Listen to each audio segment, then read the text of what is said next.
Hello friends, आज हम discuss करने वाले हैं 5 topics descriptive exam tier 2 exam ACIO in IB intelligence bureau के रिगार्डिंग। टायर 1 क्वालिफाई किया हुआ है मैंने भी, और I am also preparing for this tier 2 exam. So मैं 5 टॉपिक बताऊंगा जो मुझे लगता है कि आपके लिए और मेरे लिए हेल्पफुल रहेंगे। So the first topic that we have is farm laws. It's very important that you study this topic thoroughly. Agriculture के बारे में, हमारा प्राइमरी सेक्टर के बारे में, फार्मर्स सुसाइड कर रहे हैं इसके बारे में, farmers are protesting for this farm laws.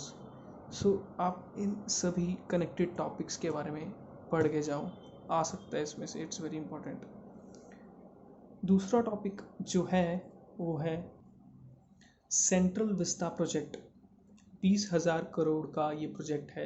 इसमें गवर्नमेंट प्रपोज कर रही है कि वो नया पार्लियामेंट बनाएगी। 922 करोड़ का सिर्फ पार्लियामेंट ही बन रहा है।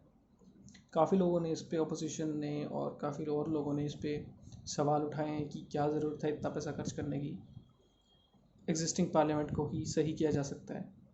तो इतने ज़्यादा पैसे इन्वॉल्व हों, इकोनॉमिक क्राइसिस हो रहा है, पेंडेमिक है, जॉब लॉसेस है, अनएम्प्लॉयमेंट है, तो ये इम्पॉर्टेंट हो जाता है कि सरकार अपने पैसे को कैसे यूज़ करती है। तो ये शायद टॉपिक आ जाए, तो आप इसे भी करके जाइएगा। Central vista redevelopment project 2019।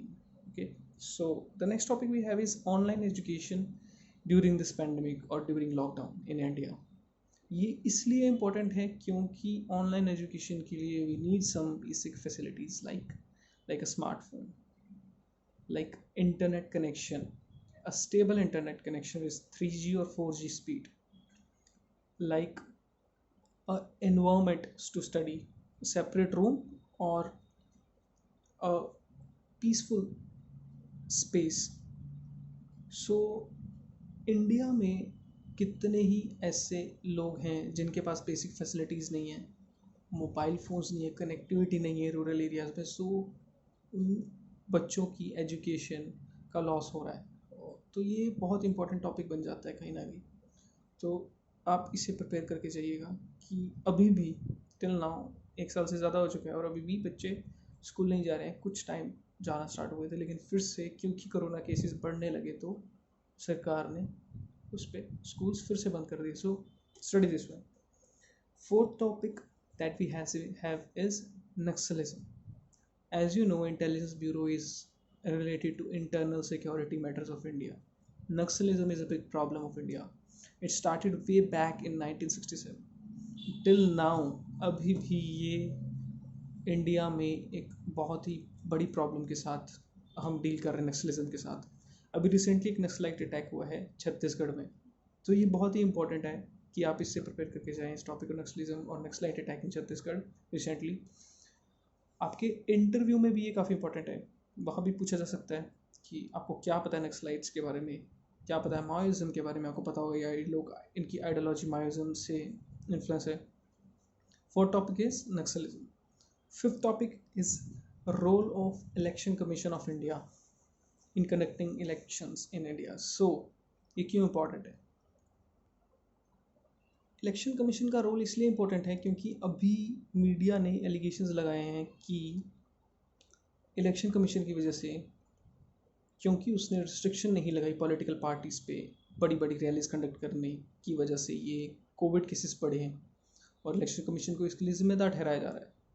सो काफ़ी न्यूज़ में रहा है इलेक्शन कमीशन का रोल क्या होना चाहिए था। हमारे स्टेट्स में वेस्ट बंगाल, असम, केरला में, तमिलनाडु में, पुडुचेरी में इलेक्शंस हुए हैं। क्या अभी इलेक्शन ज़रूरी थे? क्या ये पोस्टपोन नहीं किए जा सकते थे? जब एग्ज़ाम्स पोस्टपोन हो रहे हैं सारे, जब हर चीज़ रुकी हुई है, तो क्या इलेक्शंस पोस्टपोन नहीं हो सकते थे कुछ टाइम के लिए? तो ये बहुत ही इम्पॉर्टेंट हो जाता है कि आप रोल ऑफ इलेक्शन कमीशन को पढ़ के जाएं। किसके इलेक्शन करवाता है? क्या म्यूनसिपल कमेटी का कराता है? क्या पंचायत के कराता है? या सिर्फ लोकसभा के कराता है?